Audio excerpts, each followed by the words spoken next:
Hello and welcome. Happy Tuesday, everybody. Great to be back with you again. As always, we've got a fantastic guest, and it's always lovely, I think, when you get to the heart of what learning is, but more importantly, the heart of who we are, and having this sort of human-centric idea of where we are and how that affects us, how it affects the world around us, how it affects the people around us, and how us showing up in that truly authentic way can make a massive difference to your experience of life, but also other people's as well. And Michael's going to take us through all of that and chat us through very, very soon. So yeah, fantastically interesting conversation I had with him on the podcast back on episode 333. So you can go and check that out, and I'll give you a link to that later on in the show. But yeah, it's going to be a fascinating conversation, and one which I think you're going to find incredibly interesting.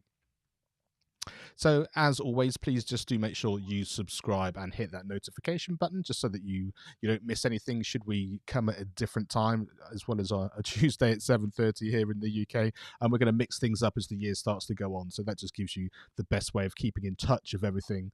And as always, if you've not subscribed or followed on any of the audio platforms for the podcast as they go live, then please make sure you do that on any of those platforms there. And speaking about that, it was a fantastic conversation I had with Professor Carl Gombrich about the London Interdisciplinary School. And it's a fascinating new university which has got this sense of, we don't want to be learning things in silos. We need that kind of really idea of interdisciplinary and sort of going through with all of those things. And you can see all the details are there. I do urge you to go and have a listen to that if you haven't already. That's episode 377. I can't believe we're already getting towards that sort of 400 mark. So yeah, thank you so much for your continued support with all of that. But as always, you can either look at it here on the website or you can listen on whichever audio platform you would like to do. So let's bring Michael on, and he can give us a little bit of background about who he is and what he's been doing for those of you who haven't actually heard Michael chat before. And I really can't wait for you to introduce you. Hi, Michael. Thank you so much for joining me again. It's great to have you on. Share with everybody, first of all, where you are and a little bit of that background, that in case they don't know. I'm originally from Austria, Vienna, and I'm currently in south of Los Angeles in an artist community called Laguna Beach. Fantastic. And I know that sort of your sort of life experience, your understanding of what you're trying to share here is a very personal one. So just take us a little bit into that journey. So I had probably, all I had was 8 years of school. In those 8 years, I repeated 2 classes twice, because in Europe, you don't get pulled with you. You just have to stay. It's more systemic than it was in America. And I was very, and we talked on the other episode, we talked all about art and education. And I found, God thanks, I found art to save me, that I was humanly relevant, meaning I sold tapes out of my trunk. I was a DJ. I did produced fashion shows. I did all kinds of stuff, advertising, video, television, and so on. And I found with 30, I made a decision, a human-centric decision, because I looked through my through all my resumes and said, I need to do a new resume for a new job. And I realized all of a sudden, reading all my resumes, that I'm completely, it wasn't art, I'm an artist. Because it wasn't for art, and I wasn't deemed by the system or society as an artist. I mean, people knew I painted, people knew I did music and stuff and was creative.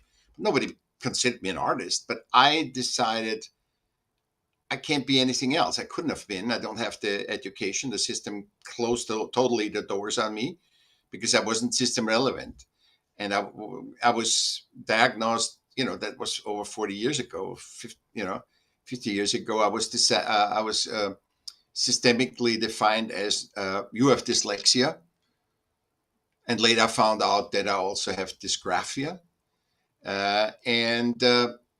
So it took me 50 years, even though I got system relevant. I worked with Robert Evans, who did The Godfather. I was an arts commissioner of Newport Beach. So I was system relevant somehow, but it was, number one, not fulfilling. it, when I was with Robert Evans, I was so happy because I wanted to be that person. That was my dream, my education dream and everything dream. And basically, after a week, I freaked out that I could lose that relevance. That all of a sudden all my friends say, "Oh, you're so great," blah blah blah blah blah. But I think I was afraid of losing my human relevance, because systems have no relevance. You do things to connect with others, and uh, I because that's DNA driven. We are DNA driven. We are one big family. All the race, gender, sexuality, any hierarchy is system relevant. So systems made us, stereotypes, and being judgmental about other people, or survive by putting other people down, or us down. And we really find out that those are systems created that over generations ago.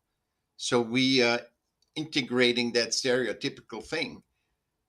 And that I found out with 55, I found out literally by writing about art, what we talked about last time, the segregation of art, the product, which is system relevant, and the creation, which is a human centricity that is born in us, because we are all artists. It's like, oh, I can't run 2,000 meters. I can't run those. Yeah, but if you practice, you can run it. You can practice your marathon. So you can be a musician, but you have all the muscles for it, unless you're handicapped. But you have all the muscles to be an artist, and you have also the understanding, because if you and I, Mark, right now sing a song, all eight people, this is my neurodiversity. All 8 million people, all 8 billion people on this earth will understand our song, and they might not like it, but they understand the song. If you and I draw something, with some crayons, they will find it. They understand it, because we have six senses, like you and I. When we first met, we didn't know each other. We weren't buddies or so, but instantly we connected, because that's natural, and because you have to do this in podcasting. You can't practice for anything. You have to connect. And I connected with 300 people since 2000, March 2022. I did 300 podcasts as a guest, and it was right away. And I found when you don't talk systemically, it is totally a dance with every host.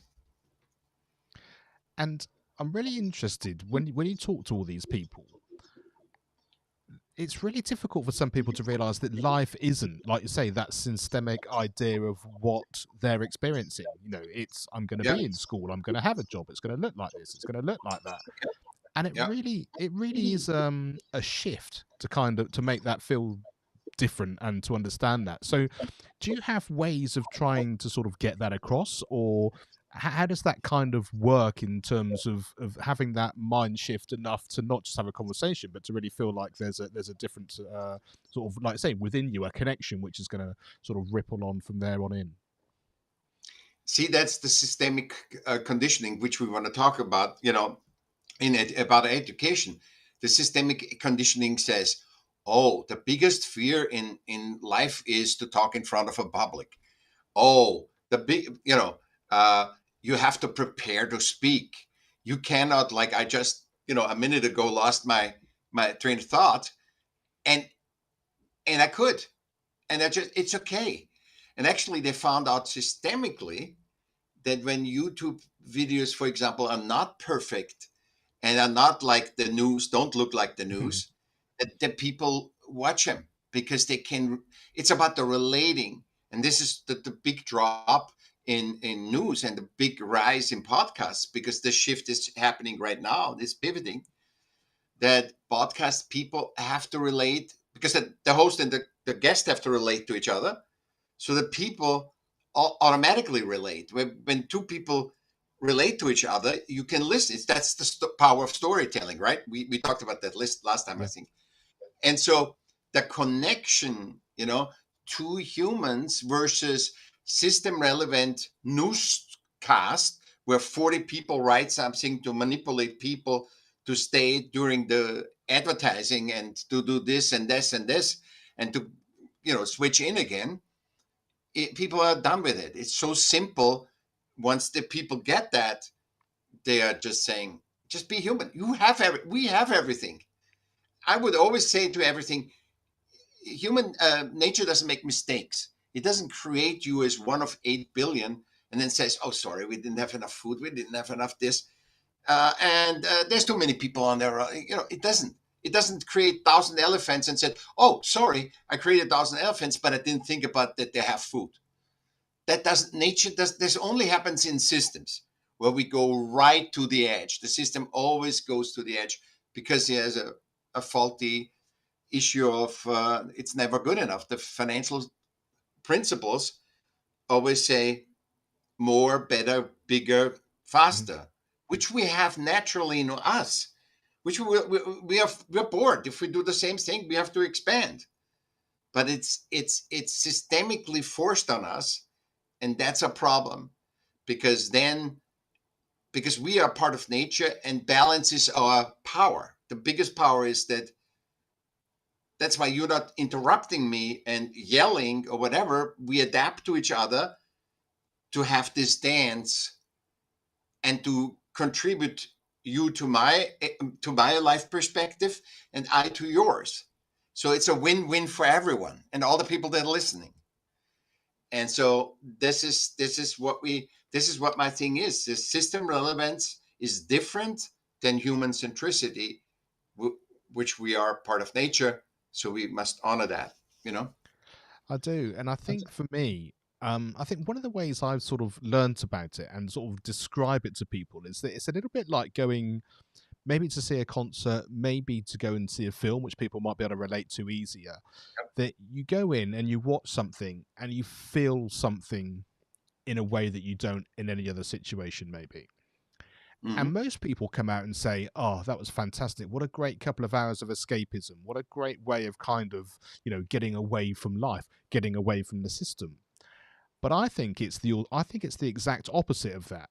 I think it's you connecting with who you are and actually understanding this is what it's all about. Even if it's the feeling, it's the understanding, maybe it's the subject matter to some extent, but it's about the experience, which really makes the difference. And then you feel strange when you come out of it because you're going back into the system, which you automatically sort of inertly sort of understanding this isn't really what I'm about and actually what I'm inherently supposed to be doing. But you were told from education, that is what you're supposed to be doing. When the teacher, the authority speaks, everybody is massively quiet and tries to copy, not to do their contribution and have something like you and I right now. We contribute to each other, but you have to accept it and copy it. And the most boring things for humans is to copy. Everybody will say, that's why people make massive firms and then destroy their firms again, because the creating is where they learn about self, where they learn about their uniqueness. And you're 100% right. You find all of a sudden thing, and not everybody is fulfilled. I say, always chase fulfillment. This is one of the tricks that I always say.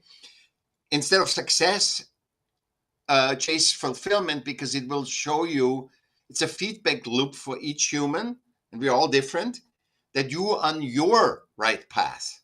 So the film that changed you, like you described, I might look at the film and says, I don't know what Mark sees in that, but it's okay. You see, not everybody has to. So we are forced to enjoy fulfillment and to enjoy all this stuff. And do the same thing. Taylor Swift, everybody lifts her up and oh, finally, blah, blah, blah, blah. And now they start destroying her again because she's so pleasing everyone. See, she's so on an average to please everyone. And there is no right or false note. Like Miles Davis said, there's no false note, right? Every human is different. Therefore, you got to hear this, and you got to like it, and you don't like it. And that's what's beautiful. That's beautiful that we all like different things, and we can create different things for different people. And I think for me, I think it was when we chatted, like you said on the podcast before, you mentioned that idea of in and out of the system from a really practical point of view, in terms of fulfillment, really doing what you enjoy and being creative, but understanding that that might not necessarily mean that Mhm. you're going to make a lot of money from it. It might be that you have to have other things in place to do the practicalities of things, but you can still make sure that it's going to work for you because you can have that creative outlet another way. And like you say, take yourself out of this system enough to kind of really make that happen. Yeah, it's the awareness, Mark. It's all the awareness. I can go and say, I do this to look at a safari, or I say, how do I relate with photographing all these animals? How do I, if you want to be a photographer, animal photographer, how do I relate with it? Why is it? It's not the systemic thing. Oh, it cost me so much money, and now I'm going to get as many animals as possible. It is about the experience of this, because every time you think systemic is either past or future. You have to have goals, you have to fight for success, and then you already adjust for that future, which is a mindset. It's not the moment. And we know in the moment, we are trained as musicians or painters to be in the moment, because suddenly there comes, you played that song 100 times, and the 101st time this song gets so good, you feel it, the audience feels it. And you can't have that song like this if you think, I must be a successful musician. I must please these people. You can't please these people, because only you can create the magic that they all like it when you are aligned with what comes in. When you are the shaman that allows whatever energy comes in, to experience and make it physical, basically. Yeah, Because you might absolutely. hear it in your brain, but then when you make it physical, it's a different story. Yeah, it really is. And I think one of the things that really makes a difference there is the fact that when you're actually doing it, in order to be able to make yourself, not make yourself, when you allow it to be, like you're saying, it creates something really magical. That completely happens because you've let go of all those expectations and all those things that you expect to be the case, and then all of a sudden, because of all that's just sort of dissipated away, and you're only focusing on what you want to be and connecting and sharing that without even thinking about it. Like you say, that magic comes out, and then you get that connection in a way that you can't get any other way. Yeah, you cannot worry about the audience, because the audience is, which I know from restaurants, because we talked about that too. So I know from restaurants that the audience doesn't know what they want, something new. They don't know what they like, but they know what they don't like. They always tell you that the food, when you can bring out the food, as long as they like it, they don't have to love it. It's no problem. They know when they don't like it, or when something is systemically, meaning it is rotten, or something systemically so off, where they feel they have the right to say no. But in general, in art, people don't know what they like. They just say, I liked Mark playing there. That's what they say. They're not saying, I like the chords. I like that D and C, and he got to that note, and then he did flageolet on the guitar or something. They don't say that. They say, because I love flageolet, or I love Mark's voice is like, this guy or this guy, and I love that. I heard a musician, and she sounded like Alanis Morissette, and I said to her, and I know her, and I said, You're awesome. I think you can do way better being you than being Alanis Morissette, but it's awesome that you even can copy that. That's just the beginning. Yeah. Yeah, absolutely.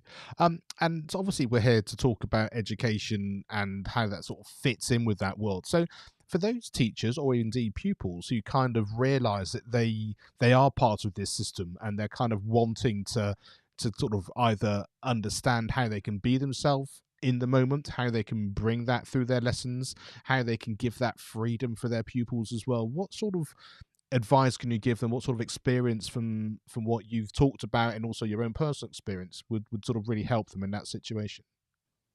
If I had somebody to tell me, an educator would tell me, "Oh, Michael, we know you're dyslexic, right? You were analyzed, and they said you are dyslexic."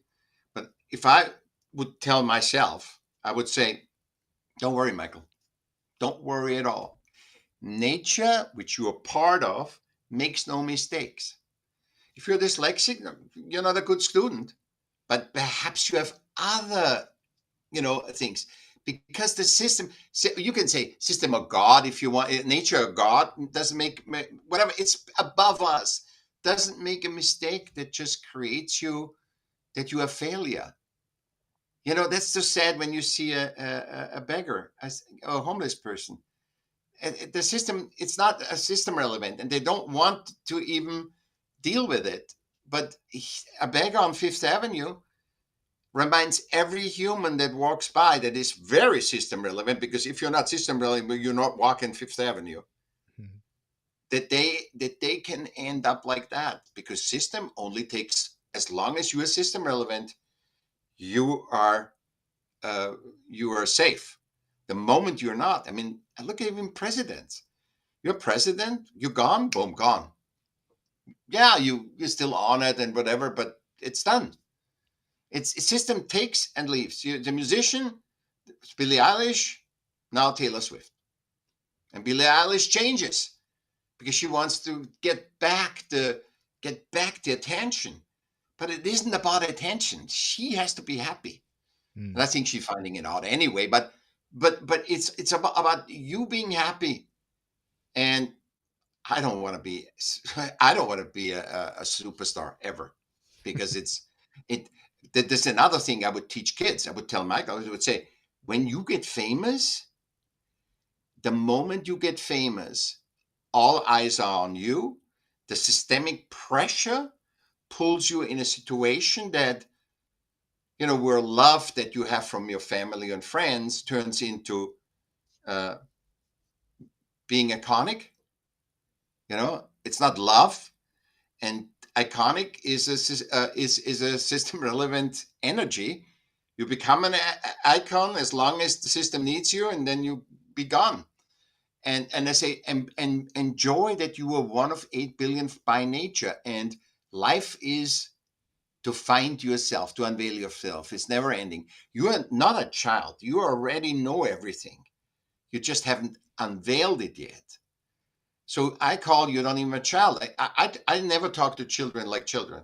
I always talk to them like adult. And I don't talk to old people that have mental stuff. I don't talk down to them and talk different to them. I talk total normal, because your consciousness know human centricity and being horizontal with everyone, because everyone is one of one. See, that's the answer. Every answer that you have to communicate system irrelevance or relevance that hurts humans, just, I can't. We are all relevant. We are all worthy by nature. And that's the biggest efficiency, because nature is all about efficiency, is when we see everybody that comes in our life as an equal, not as somebody, "Oh, Mark, you got to do this, have this, or to me, I don't know anything." Yeah. And we could Yeah. play both things. We could play that systemically out, because I have no education. And you're a teacher. I teach a lot of people, but I have no education. I'm not. And when we come to education, we have to, why I say it's system, human centricity is so important, to teach the first year or two what it means to be, and have the experience also, not just telling them a story. Yeah, Yeah. absolutely. And I think for me, I mean, one of the questions we ask on the podcast is always that sense, is there a teacher or an education experience that you remember? And the majority or the really sort of inspiring conversations that we have from that is the fact that it wasn't about this teacher taught me this, or I learnt geography this way, or maths this way, or even art or music if it's in that sort of creative or traditional creative realm, because you can be creative in anything that you're doing. It's always about this particular teacher saw me, understood me. We had sort of he sees me or she sees me, they get me on, like say, that purely human level, and from there it opens up a dialogue, a corridor of something which then blossoms into, maybe it's a resource they share, maybe it's a way of understanding things, it's a way of chatting to each other. But that's the bit they remember, not the kind of the practicalities. Yeah, that's our connection, our intimacy. But when you're taught by system relevance that everything is segregated, see, this is another thing that when you teach people, which I think we mentioned it last time, what the subjects are. It's team sports, team art, tending to a pet because it's nonverbal, to tending to another living being nonverbal. And then the third one and the fourth one was awareness, where everyone, boys and girls, play team sports and do art. They do both. So a quarterback of a football team or soccer can be an old woman in a theater play. So you adjust. The kids can adjust what they can do and what not, and let them solve that also. Let them solve. Okay, when all the artists come to team sports, how are we gonna do this? So if you are not want to fight or challenge yourself, you can be a referee. So that they without any education, can you imagine? Just experience the theater.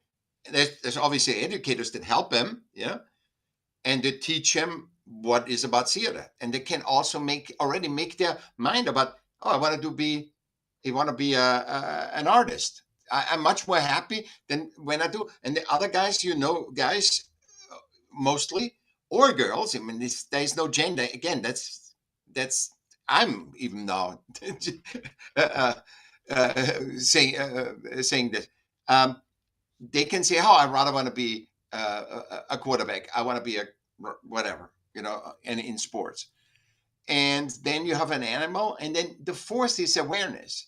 The fourth is also so, because there's no education, there's no tests or anything. It's just everybody sits together and everybody can speak, or if they don't want to speak, they can just sit and listen. And everybody speaks and says, I'm an artist.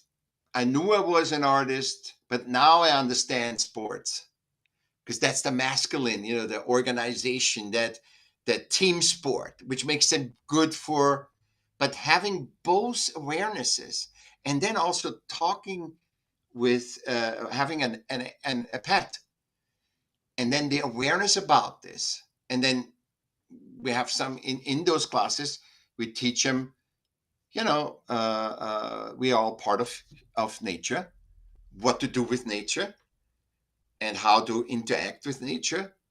And we are not here to exploit nature just to get as much as we can and make as much money. And what money is a symptom. It's not a cause. It's not everything is thing. And if money is really your favorite thing you want to do, then work in the money business. Be a banker. Be a venture capitalist.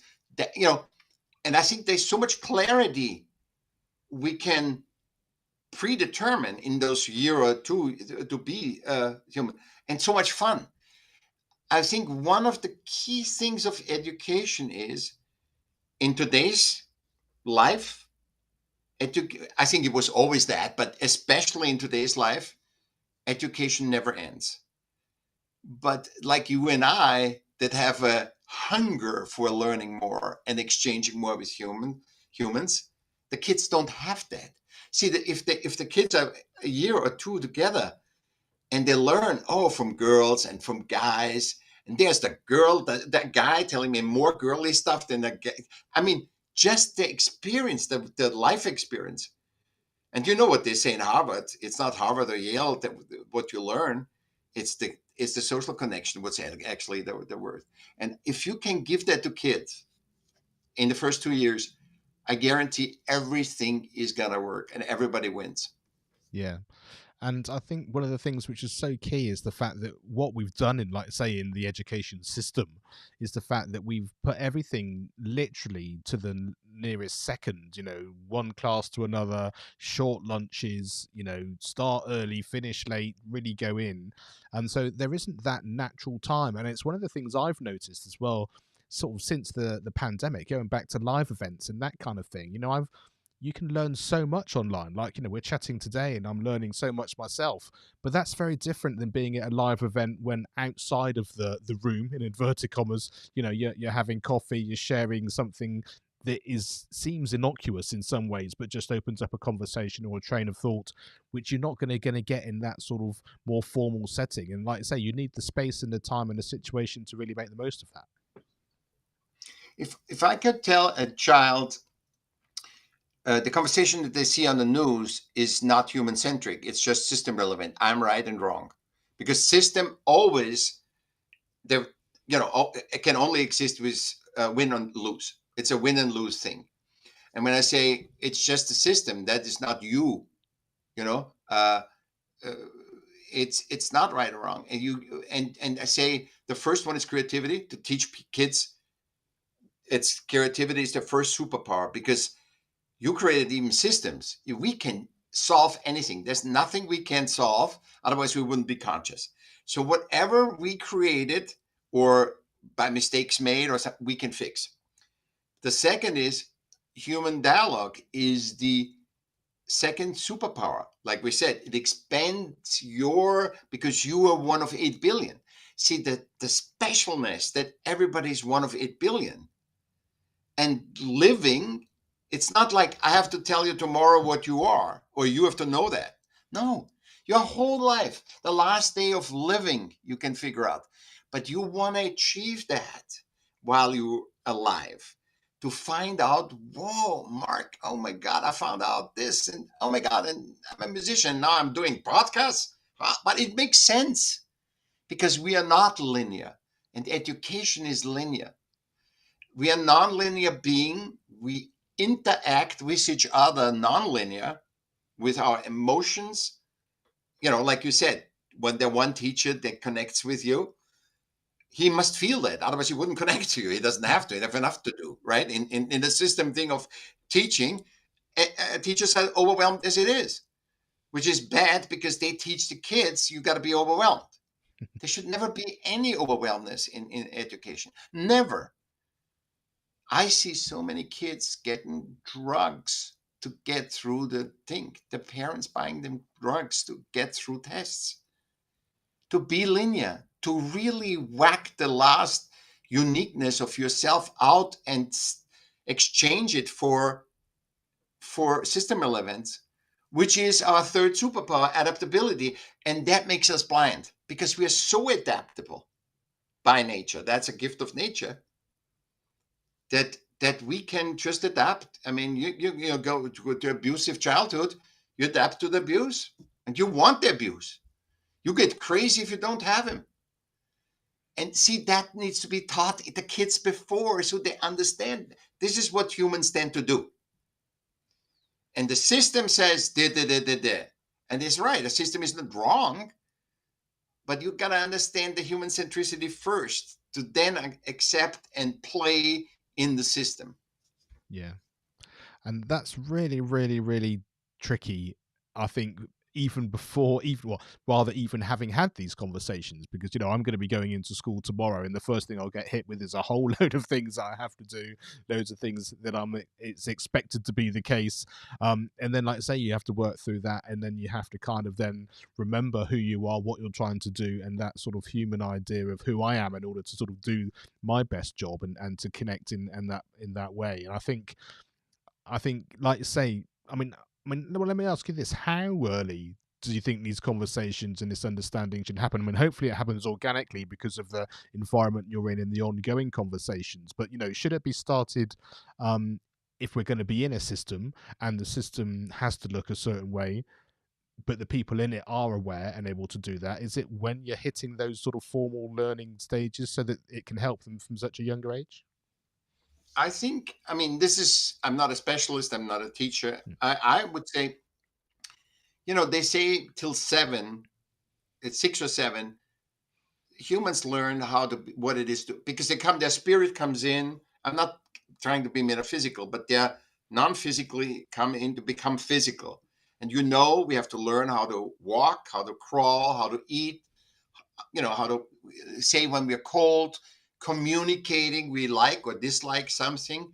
And I think I wouldn't touch that, because that's the parents' responsibility. Only the parents are already so system conditioned and relevant that they are, as soon as the kid comes in after a year, where can I put him that he is gonna uh, be able to get education and get through it, because education is also selling, and it gets more and more harder, and you need, I mean, 4.0 average was not, in 40 years ago, was nothing.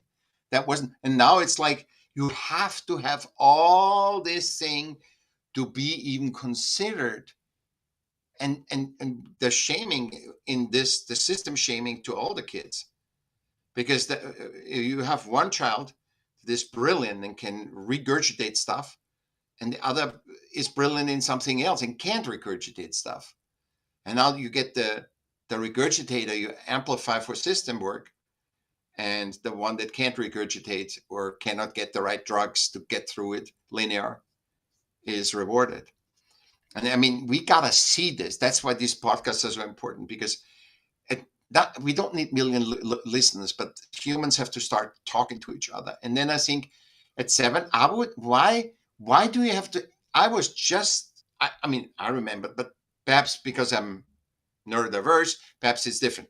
But I remember in school, I was so out from learning something, the classical way.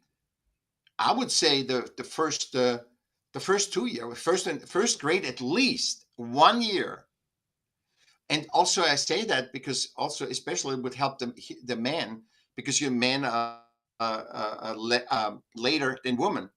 Women are early that they have the brain development, this thing. I mean, this is scientifically proven. So we are 2 years behind.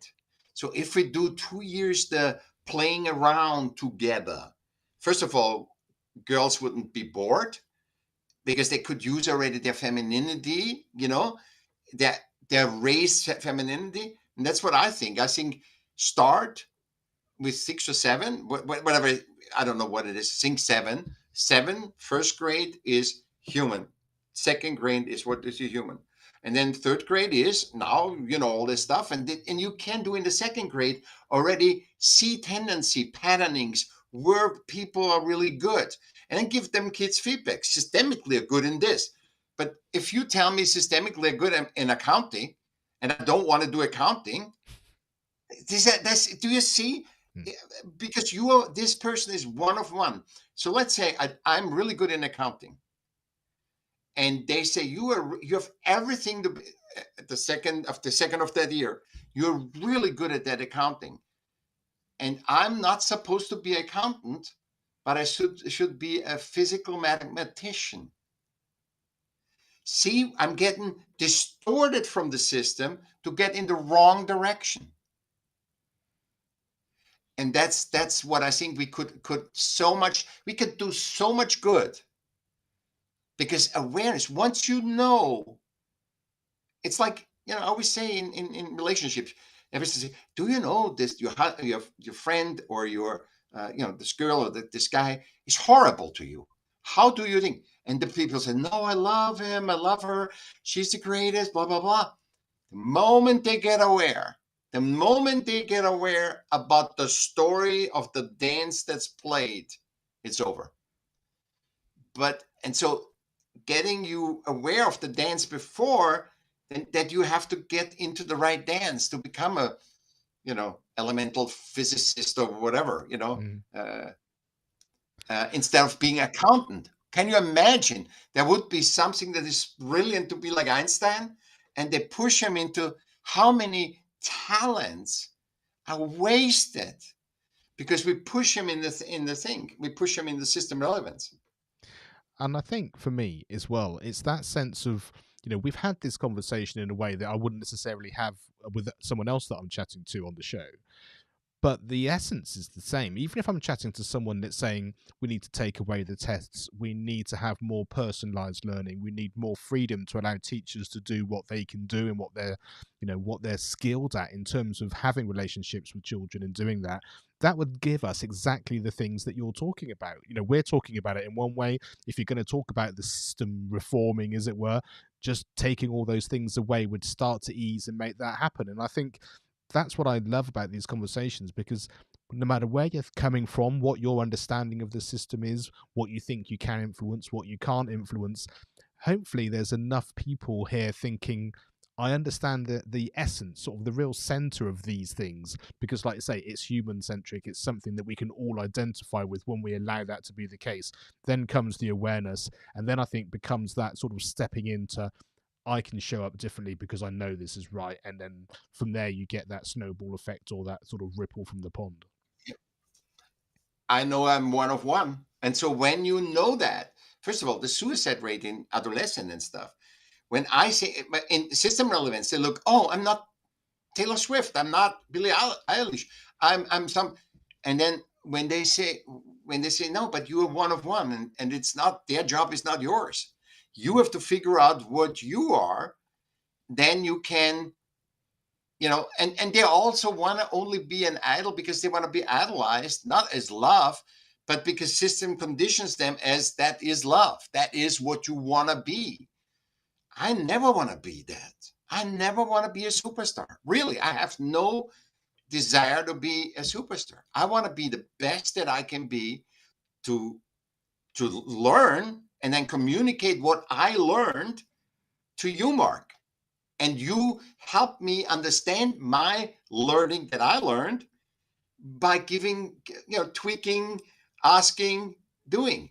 That's what I want to be. And I think probably that is the most human centric to be, is to learn and then be aware, become more aware, because awareness trumps everything, because knowledge is only short time and it outdates. I mean, if you were an expert in, let's say the system puts you an expert in fax machines, tough luck, it's over, so I think we have all the possibilities, humans, and we need to think. I always say our awareness, like fish in water, they don't see that they're in water unless you pull them out, and then they're aware. Then they change their whole perspective of life. And I think when you can really comprehend human centricity, that nature builds you and you're taken care of, it's also trusting. And there's system relevance. That's a game of us that we all play to interact, to learn more, to expand our perception, but not to sacrifice, not to suffer. There's no thing in sacrificing and suffering. Have you seen in nature that animals sacrifice? No. They suffer. They might suffer, yeah, because it's just, they were other, but then they balance right away. They balance. But we don't have that. I think we getting really far. Even if only you and I talk about it, I think everybody else will get clearer. I really do. And I think the thing that I love about talking, or the reason talking to you about all this, is the fact that it's so easy to get down and depressed when you're thinking about, like you say, so many people don't understand it, or so many people aren't sure about what's going on, or there's only a few people chatting about it. But that sense of, we can do whatever we want to do, being ourselves gives us that chance to be the best that we are, but it can really help the world. Like I say, that naturally occurring balance, the fact that we can achieve anything, we can correct anything if we are going down a path, which obviously we, in so many different areas, we might feel is the case, that there's that positivity, that not that we need to fix anything, but like I say, we just need to be aware which will then help redress where we are and how we go. And I think there will be this sort of swelling of kind of, like say, connection and human understanding, awareness, that's going to sort of change the perspective of enough people to kind of make that sort of maybe a global wave or whatever. Like say, even if it's just starting with our conversation today, and those people that are going to be listening. I want to add you something too, because that's really, a lot of people forget that you can't fix something, you cannot update a system systemically. And I think that's one of the breaks in education, that you fix that education tries to fix systemically education. This drives you more further away from being human centric. So you gotta go totally opposite. What is the education? What is the essence?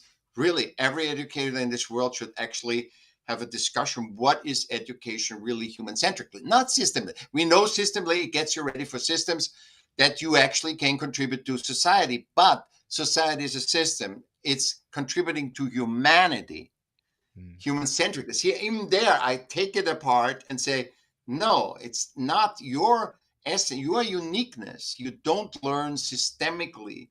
Your uniqueness is from interacting with other humans and finding your human centrically. Because how many people do you know that are super in their job, they are great in this, and then end up to be nothing?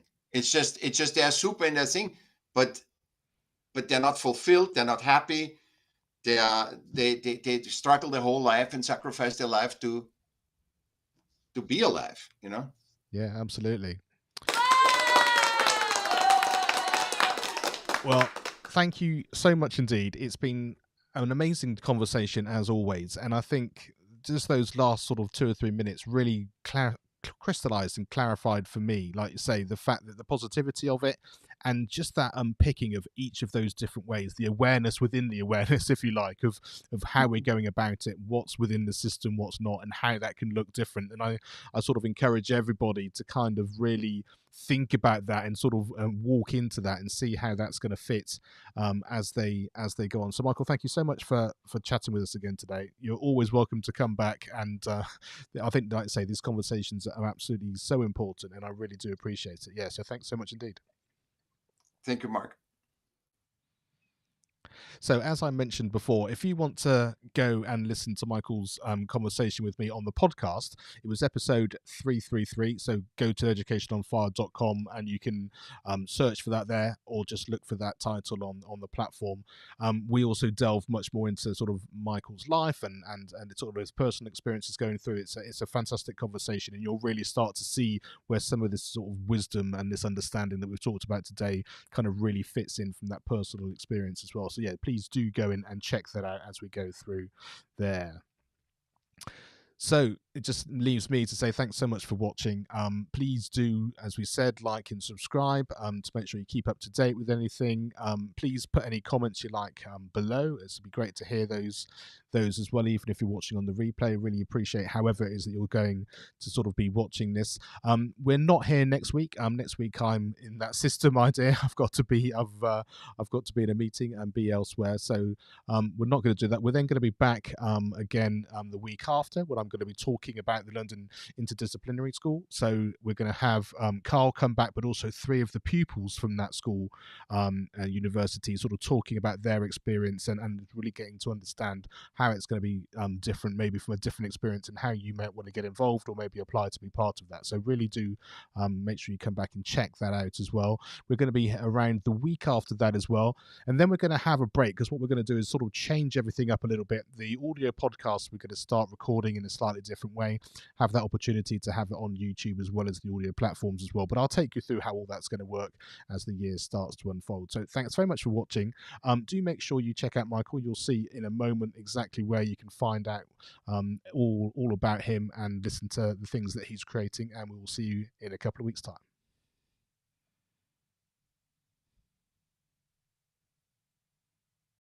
Education is not the filling of a pail, but the lighting of a fire.